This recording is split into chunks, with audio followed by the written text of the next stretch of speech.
While you were sleeping, the world just edged closer to the brink. Israel has officially struck the heart of Tehran. Even as the White House claims we're in productive negotiations for a 1-5-point peace plan, the missiles are still flying. And get this, Pakistan just stepped into the ring, offering to host emergency talks to stop a total regional meltdown. Is this a brilliant diplomatic good cop, bad cop routine, or is the administration talking peace while the Middle East burns? Today, we're cutting through the spin. We're looking at the strikes, the secret Pakistani back channel, and, most importantly, why your wallet is the real casualty of this war. Let's look at the board. The strike. Early Wednesday, the IDF launched a massive wave of strikes across Tehran targeting what they call terror infrastructure. Iranian state media is reporting hits on residential areas. This comes just hours after Iran lobbed missiles at Tel Aviv. The diplomacy. Here's where it gets weird. President Trump says we are talking to the right people in Iran. There's a 1-5-point plan on the table involving the dismantling of Iran's nuclear program and reopening the Strait of Hormuz. The Pakistan factor, enter Islamabad.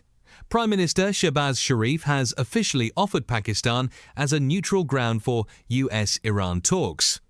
With the 82nd Airborne deploying 3,000 more troops to the region, the stakes couldn't be higher.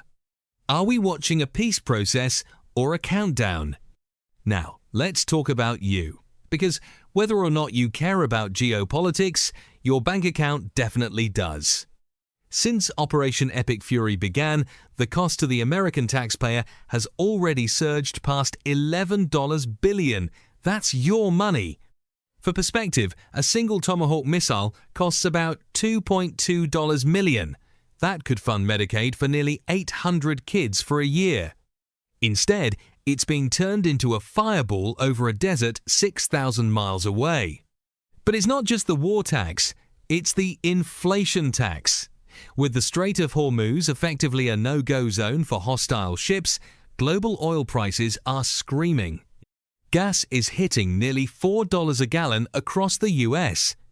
That extra $40 you're spending at the pump every week, that's the Iran war surcharge.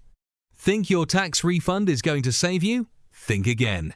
Analysts say rising fuel and grocery costs driven by high fertilizer prices from the Gulf will likely wipe out any gains from this year's tax cuts. You aren't just paying for the bombs, you're paying for the bread that's getting more expensive because of them. The administration says they're winding down, but the Pentagon is sending more troops. They say they're talking peace in Pakistan, but the bombs are falling in Tehran. Is this the art of the deal at 30,000 feet, or are we being sold a bill of goods while the economy takes a hit? I want to hear from you. Do you think Pakistan is the right place for these talks, or is it too little, too late? And how is the war inflation hitting your neck of the woods? Drop a comment below, hit that like button if you're tired of paying for forever wars, and subscribe for the latest live updates. I'm out.